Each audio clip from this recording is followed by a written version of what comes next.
구조들이 조금 복잡한 경우가 많습니다. 그 길을 정확히 모르는 경우에는 어떤 부작용들을 겪으실 수가 있습니다. 우리가 무조건적으로 제거를 권유를 드리진 않습니다. 안녕하세요. 자연스러운 아름다움을 추구하는 비앤영 김선홍입니다.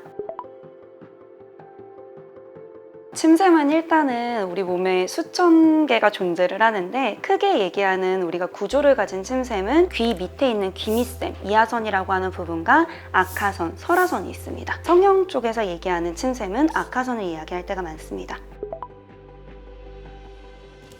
침샘 제거가 필요한 기준들에 대해서 여러 가지 보고가 나와 있는 것들을 조금 참고를 해서 말씀을 드리면, 사진에 나와 있는 것처럼 이 옆에 보이는 턱과 각도가 105도에서 120도 정도가 적당하다 기준이 발표가 된 적이 있었고요. 그리고 그 이외에는 설골 아래쪽에가 조금 들어가 있는지와 앞쪽에 있는 흉쇄 유돌근이 튀어나와 있는지, 턱 밑 라인과 옆에 보이는 이 흉쇄 유돌근 라인의 각도까지 보는 분들이 있는데, 근데 어쨌든 우리가 아래쪽 하악 쪽을 어떤 뚜렷한 경계를 미기준으로 보는 분들이 많기 때문에, 이 뚜렷한 경계에 악하선이 방해가 되는 경우에는 악하선을 일부 절제하거나 일괄로 절제하거나 해볼 수 있습니다. 미용 목적으로 하시는 경우에는 직접적으로 들어가는 경우엔 흉터가 남는 게 조금 불편하신 점이 될 수가 있기 때문에, 평소에 지금 들어가는 절개 라인을 통해서 조금 더 깊게 들어가서 악하선까지 접근을 하는 경우가 많습니다.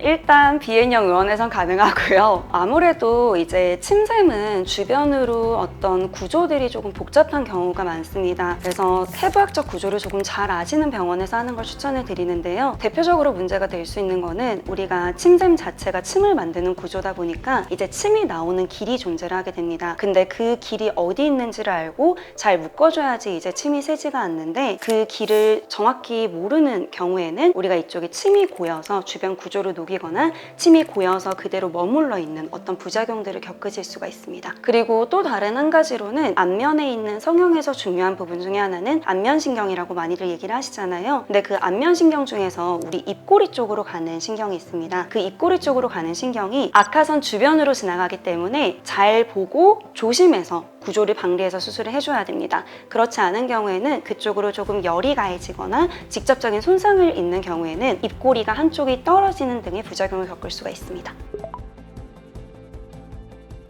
침샘 제거를 목적으로 오시는 분들은 보통은 침샘 제거하고 싶다라고 말씀을 하시면서 오시는 경우가 많기는 한데요. 옆 라인을 보고 우리가 조금 더 하악 라인이 도드라진 게 잘 어울리시는 분이나 하악 라인에서 봤을 때 악하선이 조금 더 크신 분들 같은 경우에는 침샘 제거를 권유를 드리는 경우도 있고요. 그런데 한 가지 유의하실 점은, 침샘이라고 한다고 해서 우리가 엄청 큰 조직이라고 생각을 하시는데, 생각보다 침샘은 그렇게 큰 조직은 아니라서 우리가 무조건적으로 제거를 권유를 드리진 않습니다. 오늘은 안면 거상에 있어서 침샘 제거가 필요한 경우에 대해서 얘기를 해보았는데요. 침샘 제거는 대부분은 필요하지 않지만 꼭 필요하신 분의 경우도 있습니다. 꼭 필요하시거나 아니면 상담을 원하시는 경우라면 안면 해부학에 대한 지식이 해박한 이비인후과 전문의와 상담해 보시는 걸 추천드립니다. 이상 비앤영 김선홍이었습니다.